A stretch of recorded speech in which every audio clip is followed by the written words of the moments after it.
আর দেখো বন্ধুরা কত সুন্দর লাগছে দেখতে। আর জল কিন্তু আমি এক ফোঁটাও ব্যবহার করিনি। নমস্কার বন্ধুরা, মৌমির চ্যানেলে তোমাদের সবাইকে স্বাগত। চলে এসেছি আর একটা নতুন ভিডিও নিয়ে, নতুন রেসিপি নিয়ে। তো বন্ধুরা, লোটে মাছ তো আমরা অনেকভাবেই খেয়েছি। আজকে কিন্তু আমি লোটে মাছের একটা নতুন রেসিপি তোমাদের সঙ্গে শেয়ার করব, ভাপা রেসিপি। লোটে মাছের ভাপা রেসিপি তোমাদের সঙ্গে শেয়ার করবো বন্ধুরা। তো ভিডিওটা স্কিপ না করে পুরোটা দেখতে থেকো। এখানে আমি লোটে মাছটা কিন্তু আগে থেকে কেটে ভালো করে ধুয়ে রেখে দিয়েছি। এক একটা লোটে মাছ 2 পিস কি 3 পিস করে করেছি, আর ভালো করে কিন্তু ধুয়ে নিয়েছি। এবার আমি যা যা লাগবে সেগুলোকে কেটে নেব। তো এখানে নিয়েছি পেঁয়াজ, টমেটো, ধনেপাতা, কাঁচা লঙ্কা। তো এগুলোকে ভালো করে কেটে নেব। পেঁয়াজটাকে আমি এইভাবে পাতলা পাতলা করে কেটে নেব। তো বন্ধুরা, একদম কম সময়ে কিন্তু এই রেসিপিটা তৈরি হয়ে যায়। যখন হাতে একদম কম সময় থাকবে বন্ধুরা, এইভাবে কিন্তু লোটে মাছ একবার হলেও খেয়ে দেখবে। আর কারা কারা এইভাবে লোটে মাছ খেয়েছো একবার কমেন্টে জানাবে আমাকে।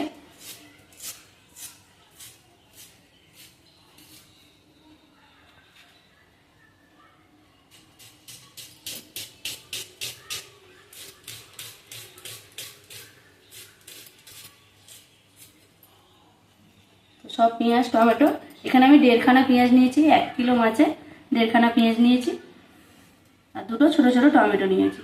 টমেটোগুলোও কিন্তু আমি ছোট ছোট করে কেটে নেব।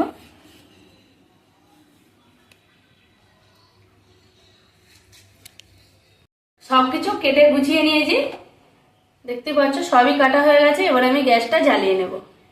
গ্যাস জ্বালিয়ে নিয়েছি, কড়াও বসিয়ে দিয়েছি। এবারে কড়ার মধ্যে দিয়ে দেবো আমি তেল।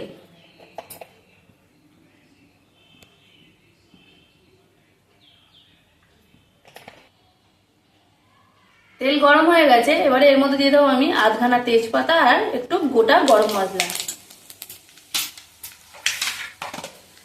এবারে দিয়ে দেবো কেটে রাখা পেঁয়াজ।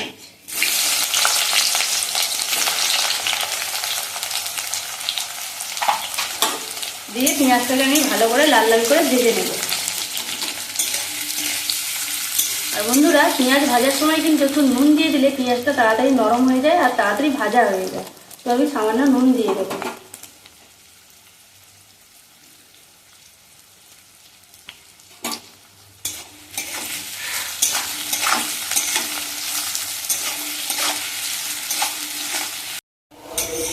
পেঁয়াজটা লাল লাল করে ভেজে নিয়েছি। এবার আমি দিয়ে দেবো টমেটো।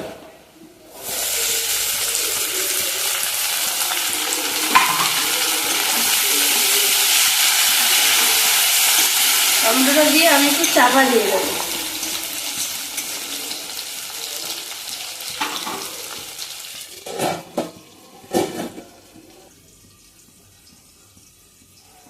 এবার ঢাকাটা খুলে নেব। আর দেখো বন্ধুরা, টমেটোগুলো কিন্তু সব একদম সিজে গেছে।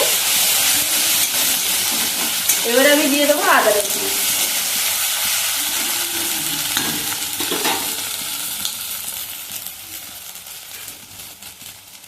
আদা রসুন দিয়ে দেবো। আর মশলাগুলোও কিন্তু আমি এখনই দিয়ে দেবো। একটু গ্যাসটা আস্তে করে দেবো, দিয়ে মশলাগুলোও দিয়ে দেবো। দিয়ে দেবো হলুদ পরিমাণ মতো,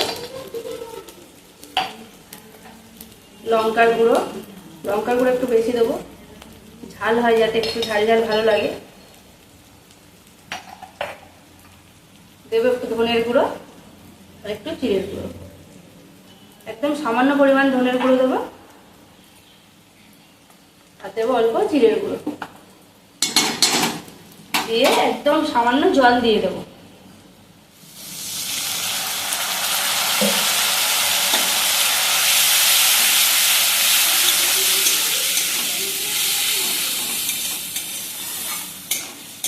এইভাবে নেড়ে চেড়ে আরও একটু জল দিয়ে কিন্তু আমি চাপা দিয়ে পুরো মশলাটাকে শুকনো করে দেবো। এইভাবে মশলা করলে বন্ধুরা মশলার কালারটা কিন্তু খুব সুন্দর থাকে। তো আমি আর একটু সামান্য জল দিয়ে দেবো। একটু কিন্তু গ্যাসটা আসতেই আছে। এবার আমি নেড়ে চেড়ে চাপা দিয়ে গ্যাসটা জোরে দিয়ে দেবো।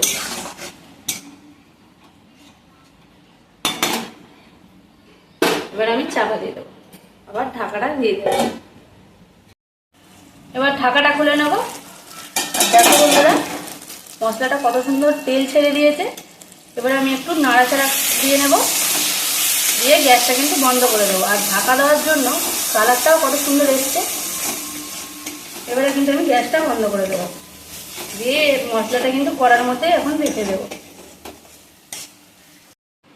এবারে একটা ছোট বোল বাটি নিয়ে নিয়েছি, মাছটা এবার আমি এই বোল বাটির মধ্যে দিয়ে দেবো।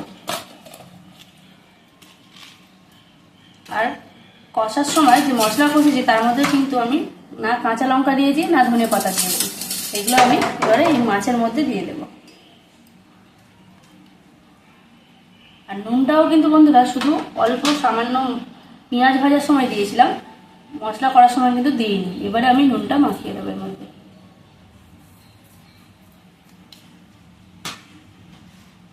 এবারে এর মধ্যে দিয়ে দেবো সর্ষের তেল।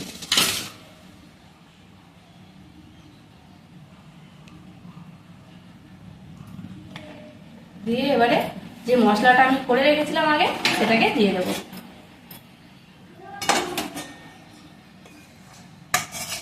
এটাকে এবারে দিয়ে দেবো।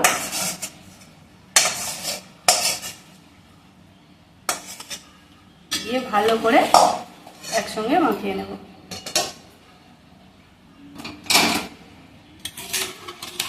মশলাটা গরম, হাত দিয়ে মাখালে ভালো হয়, কিন্তু মশলাটা গরমের কারণে আমি খুন্তি দিয়ে ভালো করে মাখিয়ে নেব।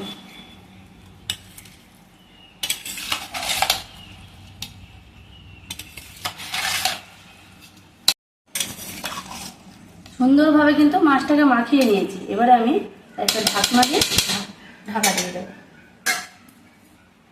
একটা ঢাকনা নিয়েছি, এইভাবে ঢাকা দিয়ে রাখবো। এবার আমি আবার গ্যাসটাই জেলে নেব। জেলে একটা বড় কড়াই বসিয়ে দিলাম। এবারে এর মধ্যে দিয়ে দেবো আমি জল।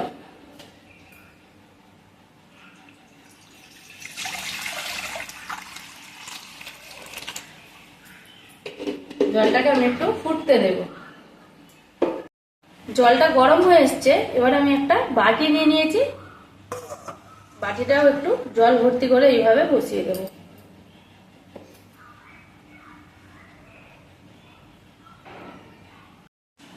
বাটিটাও কিন্তু সুন্দরভাবে বসে গেছে, নড়ছেও না।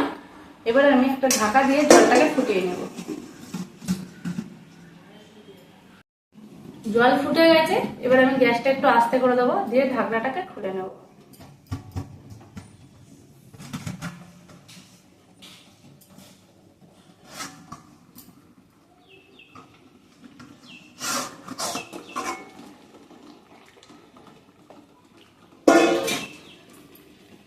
এবারে আমি এই বোল বাটির মধ্যে যে মাছটা মেখে রেখেছিলাম, আর এর মধ্যে কিন্তু আমি একটু জল দিইনি বন্ধুরা, কারণ নিয়ে মাছ থেকে কিন্তু জল বেরায়।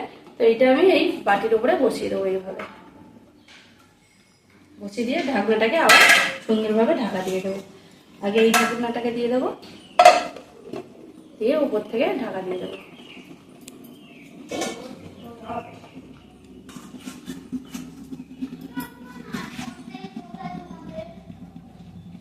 এবার আমি গ্যাসটা জোরে দিয়ে দেবো।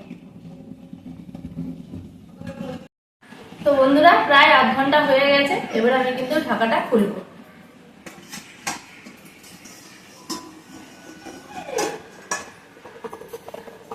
এখনো কিন্তু জল টকবক করে ফুটছে বলছে।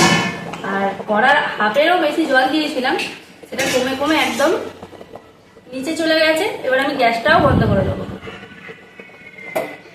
দিয়ে প্রথমে উপরে সরাটা আস্তে আস্তে খুলে নেব। আর দেখো বন্ধুরা কত সুন্দর লাগছে দেখতে। আর জল কিন্তু আমি এক ফোঁটাও ব্যবহার করিনি, কিন্তু নিয়েরে মাছ থেকে কতটা পরিমাণ জল বেরিয়েছে তোমরা দেখতেই পাচ্ছ। আর ওই জলেই কিন্তু নিয়েরে মাছটা সিদ্ধ হয়ে গেছে। এবার আমি নামিয়ে নেব।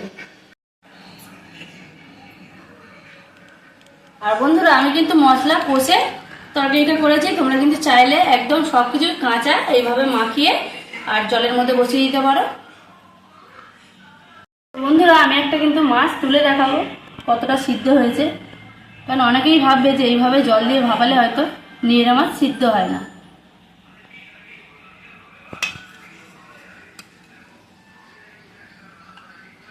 দেখো বন্ধুরা একদম চামচ হাতে নিলেই কিন্তু এইভাবে ছেড়ে যাচ্ছে, ঠেকালেই সুন্দরভাবে কিন্তু সব সিদ্ধ হয়ে গেছে দেখো বন্ধুরা। তো বন্ধুরা, নিহরা মাছের একটা নতুন রেসিপি তোমাদের কাছে আমি শেয়ার করলাম। কেমন লেগেছে অবশ্যই কমেন্টে জানাবে। আর কারা কারা এইভাবে নিহরা মাছ খেয়েছো অবশ্যই কমেন্টে আমাকে জানাবে। আর ভালো লাগলে অবশ্যই লাইক কমেন্ট শেয়ার করে দেবে। তো আজকের ভিডিও আমি এখানেই শেষ করলাম। নমস্কার।